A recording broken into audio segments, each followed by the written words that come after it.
Buying a projector is tricky. You see terms like lumens and contrast ratio, and it all blurs together. I didn't want you to waste money on a dim, blurry mess, so I bought the top 5 models, mostly from Epson plus one popular smart competitor, to see which one actually looks good on a wall. Whether you need a home theater or a classroom workhorse, I've got you covered. Product number 1, Epson Home Cinema 1100. Finally, I set up the Epson Home Cinema 1100, and this was easily my favorite for actual entertainment. Unlike the others, this is native 1080p widescreen, so your movies fill the wall perfectly. The 3400 lumens meant I didn't even have to black out the windows completely to get a good picture. The colors were stunning, no weird rainbow effect that you get with cheaper projectors.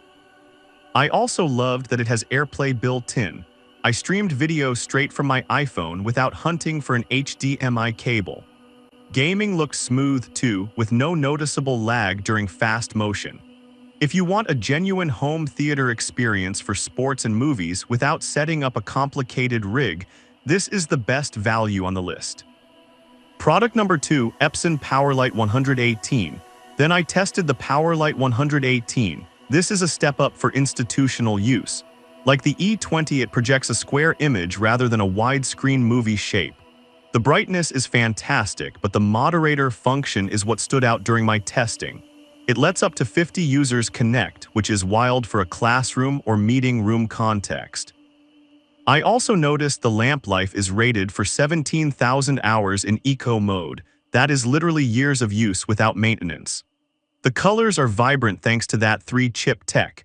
It handled text really well. Everything looked crisp even from the back of the room. If you are outfitting a meeting room or a classroom and need multiple people to cast their screens easily, this handles that chaos perfectly. Product number 3, Epson Vs 250. Next was the Epson Vs 250. This is definitely the entry-level option of the bunch. Holding it, it's pretty lightweight, and the setup was super fast thanks to the manual keystone slider.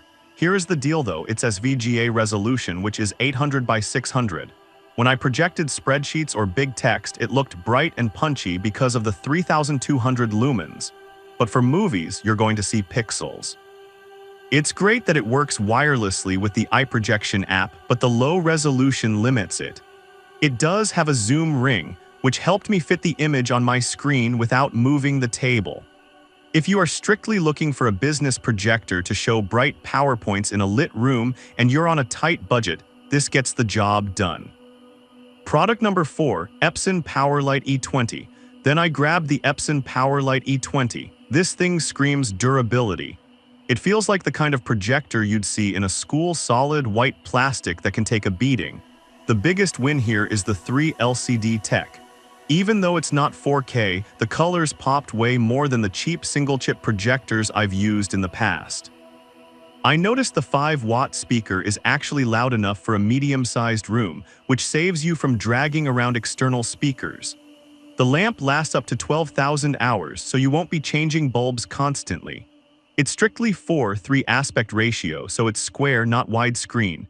If you need a reliable workhorse for presentations or a classroom setting where it's going to run all day, this is the one to get. Product number 5, NUTORMO 4K Outdoor Projector. I started with the NUTORMO. Now this isn't an Epson, but I wanted to test a popular smart competitor to see how it compares. Taking it out of the box, it felt substantial, over 5 pounds, and I loved the sliding lens cover for protection. Turning it on, the AI autofocus was pretty slick. It snapped the image sharp without me twisting a lens ring. The built-in Netflix and YouTube are convenient since you don't need a Fire Stick. The picture was bright at 2000 ANSI lumens, and the sound from the Dolby speakers was surprisingly full. However, keep in mind it decodes 4K input but projects in 1080p. If you want an all-in-one outdoor movie night rig that comes with its own screen and apps pre-installed, this is a fun, hassle-free choice to set up in the backyard. So if you just need to show slides, the PowerLight models are absolute tanks, but for movie night, that Home Cinema 1100 is the clear winner. I've left links to all of these in the description so you can check the exact specs and current prices yourself. Thanks for watching, and I'll see you in the next review.